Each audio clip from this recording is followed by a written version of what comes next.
بسم الله الرحمن الرحيم. نحمده ونصلي ونسلم على رسوله الكريم، أما بعد. ورجل تصدق بصدقة فأخفاها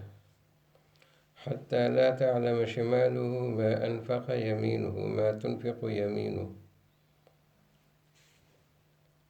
یہ ان 7 بندوں کا ذکر چل رہا ہے جن کو قیامت کے دن اللہ تبارک و تعالیٰ کے عرش کے سائے میں جگہ ملے گی۔ ان میں سے 6 نمبر پر جس بندے کا ذکر فرمایا ہے، یہ وہ انسان ہے کہ جو اللہ کے راستے میں خرچ کرے اور اتنے مخفی طریقے سے، سیکرٹ طریقے سے خرچ کرے کہ اس کے الٹے ہاتھ کو پتہ نہ چلے کہ دائیں ہاتھ نے کیا دیا۔ قرآن کریم میں اللہ تبارک و تعالیٰ فرماتے ہیں کہ ان تبدوا الصدقات فنعما ہی وَإِن تُخْفُوهَا وَتُؤْتُوهَا الْفُقَرَاءَ فَهُوَ خَيْرٌ لَكُمْ۔ اگر تم اللہ کے راستے میں لوگوں کے سامنے خرچ کرو تو یہ بھی نیکی ہے، یہ بھی اچھی چیز ہے۔ وَإِن تُخْفُوهَا وَتُؤْتُوهَا الْفُقَرَاءَ فَهُوَ خَيْرٌ لَكُمْ، لیکن اگر اس کو تم چھپاؤ اور فقیروں کو دو تو یہ تمہارے حق میں بہتر ہے۔ یہ موقع محل کی بات ہوتی ہے کہ کہیں لوگوں کے سامنے ان کو دکھا کر خرچ کرنا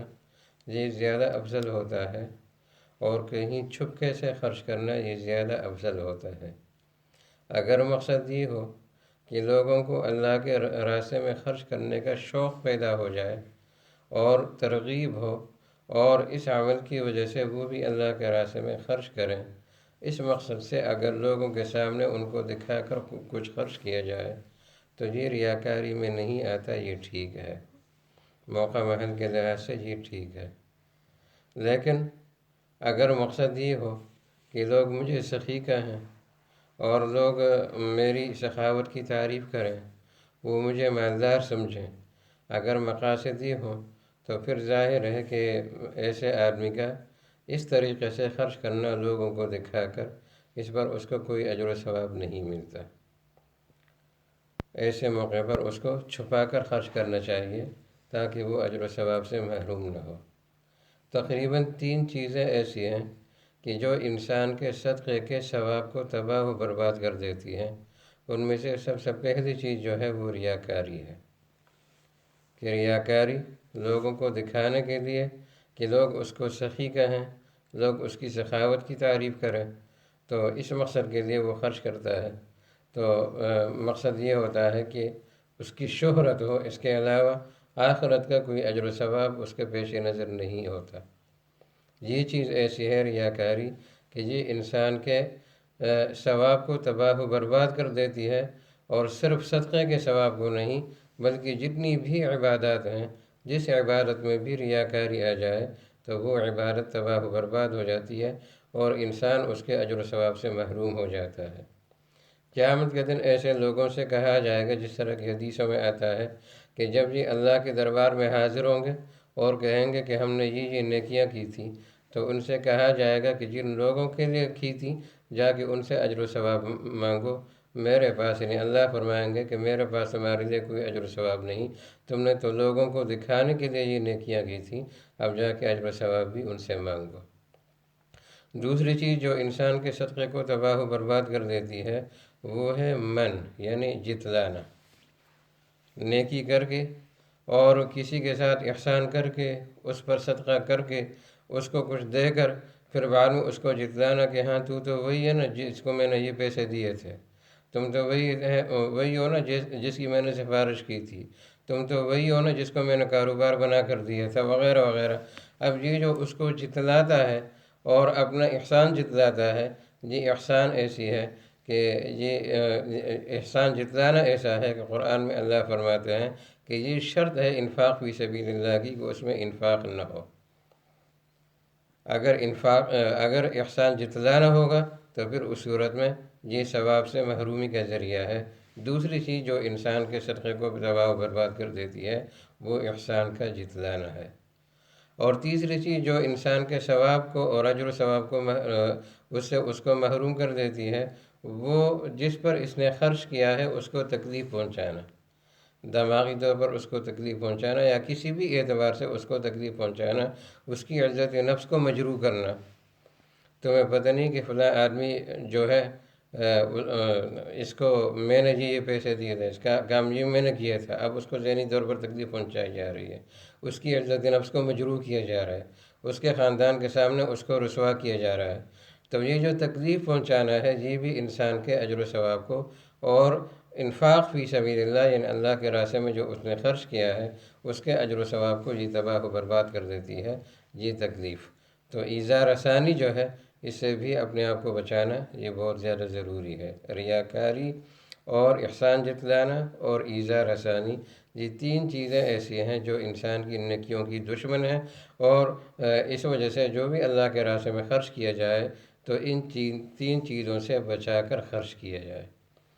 نیت صرف اور صرف یہ ہو کہ اللہ تبارک و تعالی ہم سے راضی ہو، اللہ تبارک و تعالی ہم سے خوش ہو، اور اللہ تبارک و تعالی آخرت میں اس کے بدلے میں ہمارے ساتھ نرمی کا اور عفو درگزر کا اور مغفرت کا اور ستاری کا معاملہ فرمائے۔ اس سے آگے اس کی دنیا میں اس کی کوئی نیت نہ ہو۔ کوشش کرنی چاہیے کہ جتنا مخفی ہو یہ صدقہ تو اتنا بہتر ہے۔ امام زین العابدین رحمۃ اللہ علیہ،